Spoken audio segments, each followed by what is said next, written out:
Is there anything you'd like to say to your mom? Oh, wow. Deep question. Wow. I know Jump that. scare.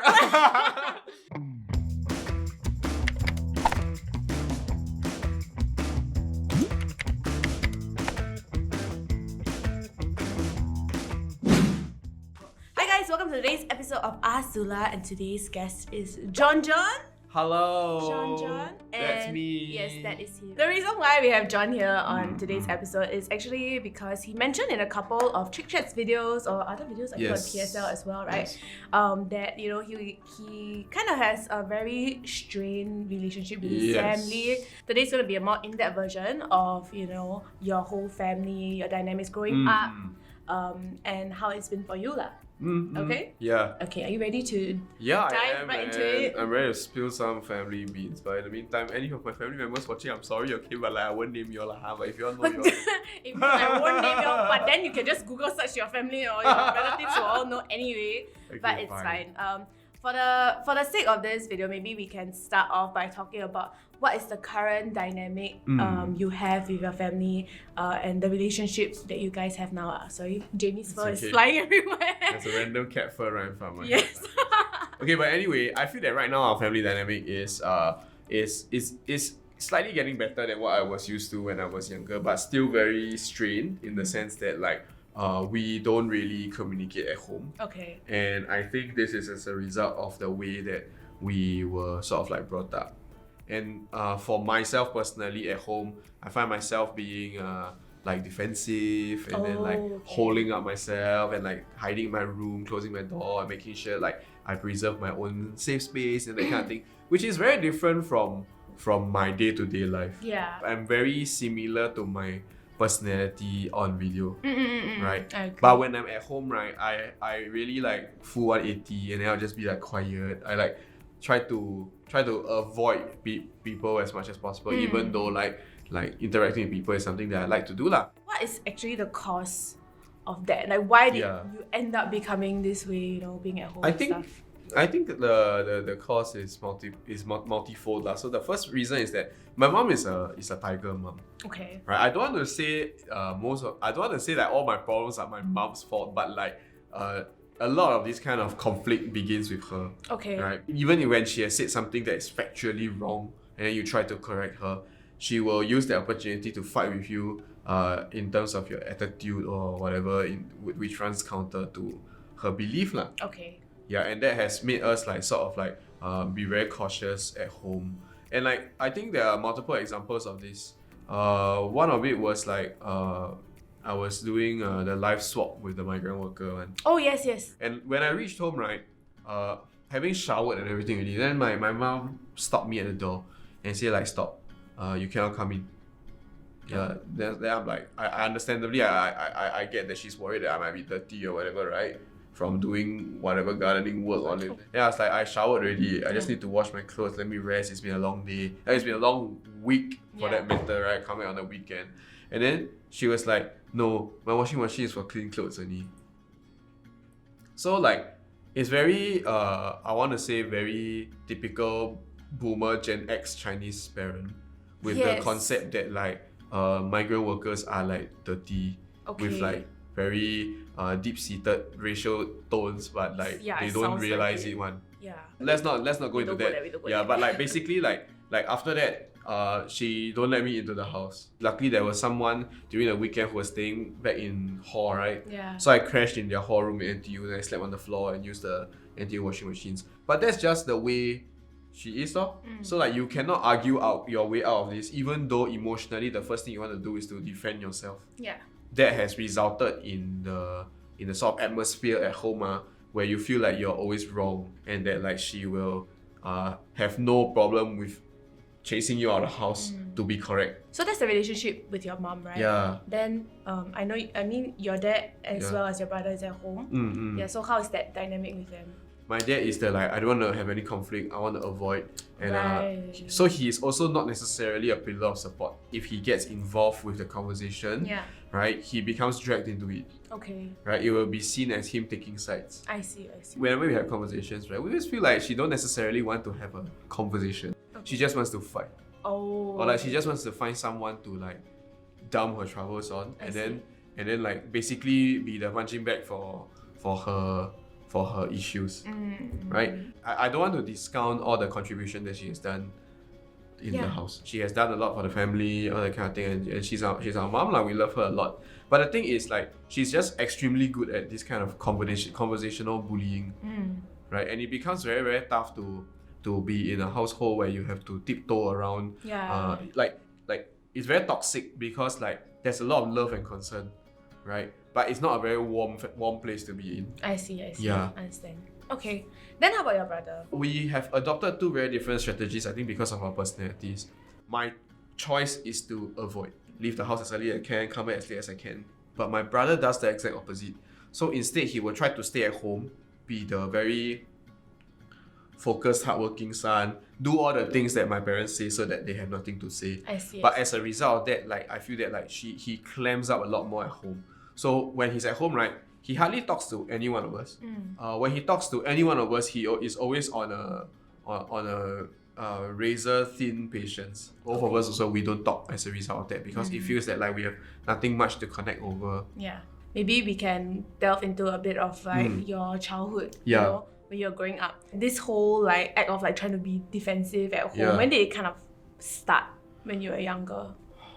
I think one of the first few incidents that happened to me when I was a kid is the incidents at church. I remember every weekend coming back from church, being caned. Why? So my brother and I at church, we may have made noise or like play in church, that kind of thing. Like basically was not listening to mass and like disturb each other. And this really pissed my mom off. At that age, right, you cannot control yourself. You're just excited by things and like you're just a kid, right? Yeah. Eventually became a situation where I didn't even want to go to church with my family. I'm very guarded when I'm around my family members. And I don't understand why. And this is something that makes me very sort of like gives me a little bit of mental anguish in that sense because I'm just like, isn't home supposed to be like a safe space? Yeah. I feel that as a parent, it's to teach your child why, you know, this is not okay rather than just lash out back and be like, you cannot do this, full stop, without letting them understand our situation, right? situation is exactly like that. The scoldings were very creative and everything was like Creative. it's like really just whack on to the point whereby I feel that even up till now I cannot understand why we have to wait until this point in life and then we still cannot figure it out. Yeah.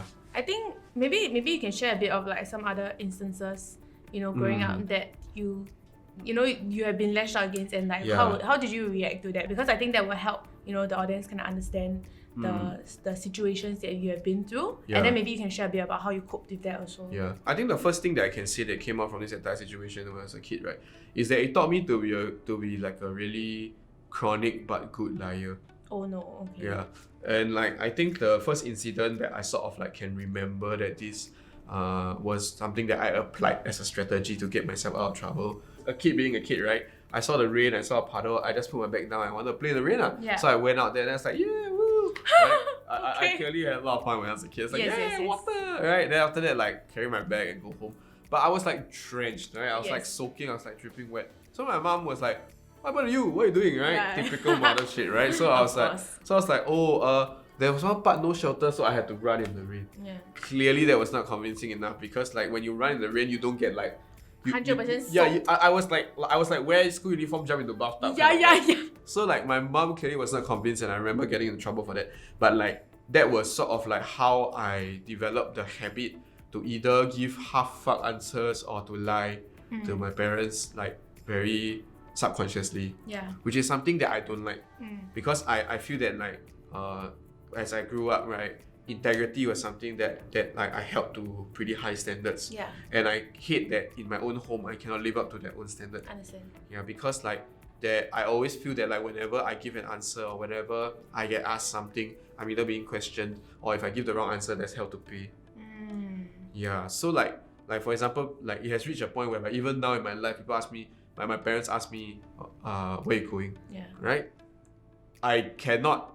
Like my instinctive answer is to get irritated and I don't want to say anything, so I just say going out. Because my head instinctively starts to think of like, oh, if I say I go out to eat, so you start a question like how much money you spending? Why at home you don't want to eat? Is it you don't want to eat with us? Is it, you know, that's where it expands and spirals into. Yeah. And then I can spend like half an hour to 45 minutes standing at the door, defending my choices. I see. And I understand that this, for a lot of people, you may not be able to grasp this concept about why you spiral like that, but because like it has been sort of like ingrained in us that this is the kind of situations that will happen, that you have to defend yourself, even if they are very innocent questions when put into our context.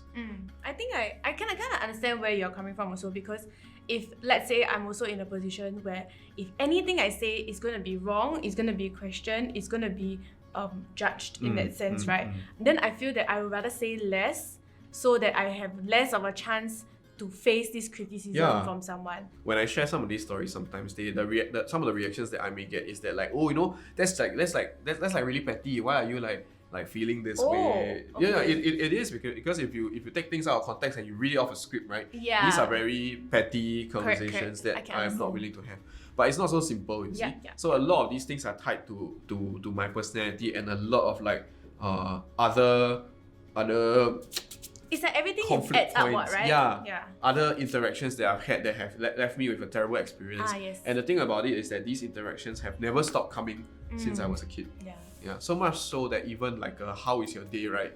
It's a very tough question for me to answer at home. Oh no. Yeah. So like basically one example that I can give you about why like simple things like why you spend so much money is a point of sort of like soft spot. It's a soft spot for me, right?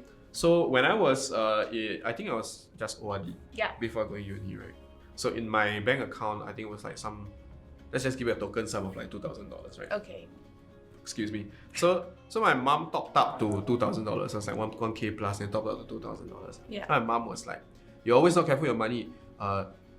This money you put in is not for you to spend one. Make sure you don't spend." So I think what happened was that like in the month, there was this one time where I had to make a transaction, right? But it was the like I either lent people and people return back, so the money never changed kind. Yeah. She saw that there was a transaction that happened, but I don't think she registered that the money went back up. Okay. Right? So straight away, I remind you, this is like 20 years old, like I'm 21 already, right? She came to me and then she just started to like whack me about like why you spend money. You see, you're always like that, you're the worst, like you always don't know how to take care of your money, you always do this. That was the kind of like abuse that I like, verbal abuse that I got. But I was sitting there in my head, I was like, no, I didn't. Yeah, because the money Yeah, came back because like the numbers don't lie, and you look at that, like this whole tirade went on for so long that like I started to doubt my reality. Like I was like, did I really spend? Maybe I did spend. At that point of time, I was like in tears really, because I was like, it got to the point whereby I felt super defenseless and I didn't know what to do. So I just kept arguing, kept saying no. And to the point whereby that was the first time I think I seriously was pushed to a corner and I contemplated self-harm. And like I took a knife and then I cut my clothes, cut my bedsheet that was near me, because I was so explosively angry and hurt, and I didn't know what to do because I was cornered in my room. Yeah. And that sort of like festered in me, so that every single time we talk about money, anything related to money, that is the first point of trauma that appears in my head. And I get very hateful and vengeful emotions whenever she asks me, why you cannot just talk to me about your savings, or how is your finance doing? And I don't know how to tell her that I've hated you since for that, even though I don't hate her. Yeah. And like that's just one example. You see, there are multiple things that have led up to the way I am today, to the point whereby nothing I say feels right and nothing I can say feels safe to say. Have you thought about, for example, like, you know, when she says why you never share about your savings with me? Have you thought about telling her, like, you know, because that time when you talked to me about this? I did. And then what did she say? And then she's like, she'll bring up the whole point of the like, I knew you were say like that. I know I'm a terrible parent. For me to like, no, it's all fine. And that's why I'd rather not say, because I know she'll get offended. Where do you think this kind of like behaviour from your mom kind of stems from? Because I feel like it doesn't just come out of nowhere, right? Like why do you feel like your mom is so defensive like that, or she's in this way? We actually kind of know where it comes from. Okay. So like my grandfather was basically the very overbearing father towards her. And I think she picked up from that. And the thing about it is that because my grandfather was from a time whereby like gender was not exactly the most equal in opportunity. Oh, like the So- girls suck. I only want boys in my Yeah, family. like the boys deserve more. But Oh, okay, that's not shit. to say that my grandfather didn't provide. Of course, Right? okay. It's just that he was very much harsher on my mother and her I sisters see. than her brothers. I see. Right? And right now, having grown up Mm. and away from the system and having found success because she's one of the more successful siblings, right? She feels like because she's successful, she gets to say people. That is like not a bad thing. Yeah. It's just that like when she does it to you every day, it becomes a terrible thing. I guess it's a whole point about how, you know, your upbringing, your childhood kind of shapes who you are, right? Yeah. So it's like, I kind of guess it's a bit unfortunate that your mom, you know, had to go through that in the past as well, because I mean, definitely it would not be easy. You It cannot definitely imagine in her situation where like you constantly get biased against from Yeah. like your own parents. Yeah. But I think because of that, then she kind of like puts it on you guys as well. Then it's a bit hard for you also, right? It's very strange because like she does very positive. I want to say very positive actions when she buys tofu, for example, and then she'll like steam one tofu in the morning and be like, "Hey, I got tofu for y'all," for example. But there is no room for negotiation in the point of like saying that like, oh, I'm doing intermittent fasting. I don't want to eat in the morning. And no matter how many times you tell her that it does not go through, she'll just be like, "One tofu cannot eat. Huh? I purposely buy for you already, you still cannot eat. Huh? It's like every action you do is to find fault with her. When it's not true. And that is where it gets sucky because you don't get to be your own person. If every single point of contact is like that, and no matter how many times you say it, right, clearly there's no changing it. Right? If for people who cannot understand the context, right? Just give an example is, imagine every day you come to office, someone beat you, right? Then one day the person don't beat you. Then they ask you how are you. You just be like instantly trying to dodge the person because you feel like the person's gonna beat you anyway, right? Exactly. Yeah, it's that whole like fight or flight kind of response. Unfortunately, that is a very sad circumstance to have like, you know, grown up in. Yeah. But you know, I think also the next point that I want to bring up is that it's not something that you can easily change. You mentioned you tried talking to your mom as well. Yeah. But was there any kind of conversation that kind of saw a bit of like maybe a chance for change, or was there any point that happened? I think recently we had a conversation. Okay. And like it also opened up her eyes to my point. I think after we had some argument, and that day I was feeling particularly emotionally magnanimous. So I had a lot of emotional bandwidth to deal with that, right? Okay. So I sat down with her and I told her and like tell her that like, you know, what you're saying is very unreasonable and it makes me very emotional also. And why you ask me about my attitude like that when I talk to you, I also don't know how to answer. So after letting it sit with me, I told her like I come to an epiphany myself that like why I'm impatient with you, right? Maybe because it's inevitable, because I'm your son and you are impatient, and I take after you for certain things, and it has made me jumpy on certain things like the way you are. And I feel that like you are the way you are, so it's because you are Gong Gong's daughter. You are the way you are because you also take after him in some ways, and you just learn that, and there's nothing that you can do about it. So I admit that like I am flawed also lah, huh? And this sort of like was the one of the few rare instances whereby having this conversation with her, admitting that like I'm your son, that's why I also like that. It sort of like her eyes light up a little bit, and she was like silent for a few seconds, like for a few seconds. It felt like the gears were turning in her head for once. Like the first time in a long time, I felt that I was hurt. Yeah. It didn't go much in the way of the future because she clearly reverted back, and that's why we're having this conversation here, right? Yeah. So one of the things that I try to do is to try to be sort of like the bigger person in any of these like emotional interactions. Yeah. And that has definitely been helpful because it has at minimum shortened the arguments. Yeah. And also I feel that like you feel less stressed mentally because when you talk about it in a more calm way, and you're not constantly like fighting mode, right? Yeah. Then you don't constantly have this like anguish. I mean, it's very hard lah because because you already are constantly in fighting mode. Fair, it's just that you go even more one step further by pushing away the negative emotions to deliver it nicely so that this person gets it. Like, but it's also very tiring because it's not reciprocated. Yeah. So how do you work around it? Because I mean, like you don't carry this like emotions Yeah. to like your outside relationships?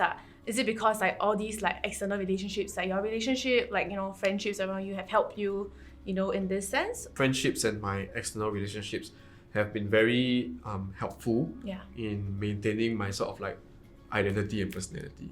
Okay. Because like at home you don't get to be yourself, right? It's very, I feel that like it takes a toll on my personal identity. And like because people appreciate me for everything else that I do, right? And I don't feel like I'm always wrong in that sense. I don't feel the pressure as much as I do at home. Yeah. Being away from my family helps me to rejuvenate myself so that I can go back and deal with my family. There have been times whereby I have to take like off days, or I had to take like breaks, or I had to disappear for a while just to deal with family problems. And I don't know, and it makes me feel very like guilty also sometimes, because like my family a lot of problems, man, right? My family is not broken, what, right? So clearly there are people with bigger problems, and I don't know how to get rid of this idea that I shouldn't discount my own problems. Yeah. But I do. But you shouldn't. know? You shouldn't. I can't. It just feels very trivial to some of the bigger problems in the world, but it definitely takes a huge toll on my mental health. Have you thought about like, you know, talking to professional help for it, like therapy and stuff? I actually did suggest this to my family. Yeah. My mom, being the very traditional Gen X boomer lady, straight away shot that down. I'm like, for what? Huh? You it's not that serious yet lah. When it's serious enough, then you go and talk lah. Then you know, this automatically puts up blocks in your head.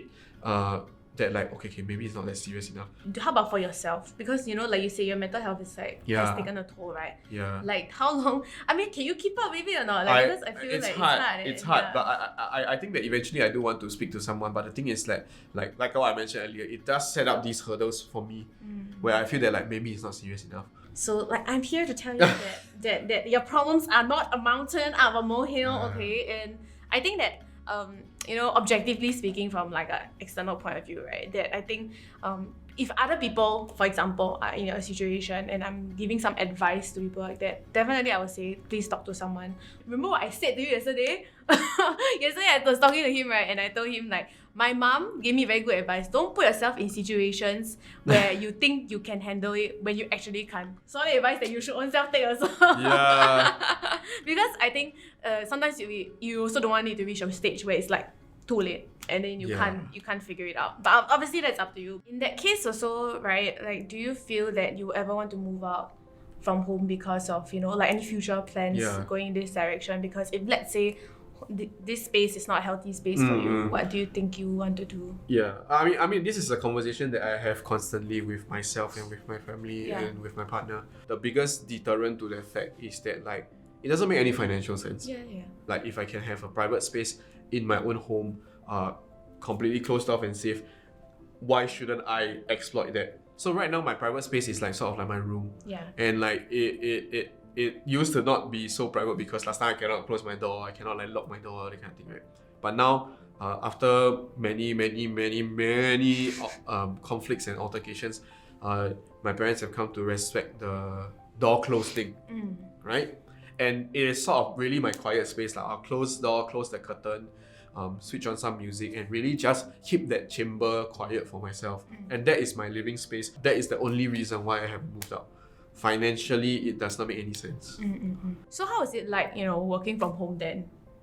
Yeah, because of COVID, right? Yeah, because of COVID-19, I think especially during the circuit breaker period, everyone was sort of forced home, right? And that was like not the easiest experience also, because like suddenly all the interactions increased. But we sort of found a way to work around it. Okay. Everyone was sort of like a working adult at home. We respected the fact that like work time means work time. We don't disturb each other. And we will also sort of like work out a schedule on who will go out to buy food, you know, that kind of thing. Okay. And like that sort of like worked in our favor because the routine was like set in stone for everyone. Yeah. Because of the nature of my work, right? I also had to do a live stream that time, remember? Oh yeah. Right? And I had to do a live stream at home. Yeah. And there were a lot of things that I couldn't provide in terms of content. Like I cannot cook because I'm not allowed to use the kitchen at home. Like I had to be careful about what I say also, because I remember making a passing joke. Yoga Mat was like sponsored by Pocari Sweat or something, and say that like, well, lucky the yoga mat, if not I'll make the floor sweaty and then my mother will scold me. That kind of thing, right? Immediately after that, right, after we cut the cameras, my mom was like, what do you mean your mother scold you? Huh? Your mother is a very fierce, is it? Huh? Your mother is a monster, is it? That kind of thing. And then I'm just like, Mom, it's for content lah. Right? If people just say these kind of things, why is it hard to understand? And I'm doing my work. That's when I realized that like, yeah, I need to not work from home as much as possible. Got it. I mean, I'm glad that you mentioned that you have a safe space also lah. Yeah, because I think sometimes if you don't, then it's even more difficult, right? Yeah, then I guess like it leads me to the last question, which is, I think there are many people who face maybe either similar situations or like something that's a bit like dysfunctional in their family. How do you feel like you can help others who are potentially in this situation as well? Yeah. I feel that like for situations like this, because my girlfriend is like 9 years younger than me, because she has rather strict parents, even though they're not by any means dysfunctional like mine, right? I told her that like, okay, a lot of times, right, a lot of these things come from good intentions but very misplaced actions. Yeah. So as a child, you can always help your family out by telling them beforehand what you're about to do, by always being hyper accountable so they have nothing to say. And that's where you will be able to prevent a situation whereby you reach my stage. Yeah. And this is something that I wish someone told me earlier when I was a kid. Because I never knew how to approach it, and I only knew how to do it my own way, which was have been to not be in the situation, to avoid. What is that saying that you said to in me? Chinese, 冰冻三尺，非一日之寒. That means 3 meters of ice, right? 3 meter deep ice, or 3 meter deep snow, right? It's not frozen over in one day. Right. Yeah. Okay. So like, don't wait for that to happen. And for those of you that I feel like might be facing similar situations, be it whether more serious or not, whether you're actually facing physical abuse or just emotional abuse like I am, right? Reach out to someone, and like, if my experience can help you, I don't mind even if you reach out to me. And then, we can have a conversation about that and then see how that goes. Before we conclude, Yeah. I just thought of this lah. But is there anything you'd like to say to your mom? Oh, wow. Deep question. Wow. I know Jump that, scare. I mean, in all seriousness, I definitely know that, it's family and you, of course, still love your family. Yeah. No matter all the things that you've been through. But like, is there anything you'd like to say to her after like this whole video lah? Wow, this is hard. I just want to say that, Mom, I know you have done a lot for the family, and I know I don't say this enough or at all, but I still love you very much. It's not easy having to deal with what we deal with at home, but I hope that eventually we can become a better family, because we only have this family. And as much as it's the way it is, I still have this little bit of hope in me that it shouldn't be the way it is. But yeah. Okay. Thank you for sharing. Sorry, I stabbed you in the back with a surprise question. No, I think that's fine, because I think I never thought about it before. I think when people watch the video, sometimes they may only see like, oh, John maybe only like talking about the negative parts, blah, blah, blah. I think it's important to also understand that in each relationship it's very difficult, and you cannot, it's not just like one aspect of it, there's so many different aspects of different types of relationships, right? So I think this is another aspect that I feel that, we should show on this video as well. I guess with that said, we've come to the end of this like a little bit intense, but also I guess fruitful conversation. And hopefully for people out there who, are in similar situations, this video could help out in some way or another lah. Yeah, I guess that's the objective of this whole segment anyway. Yeah.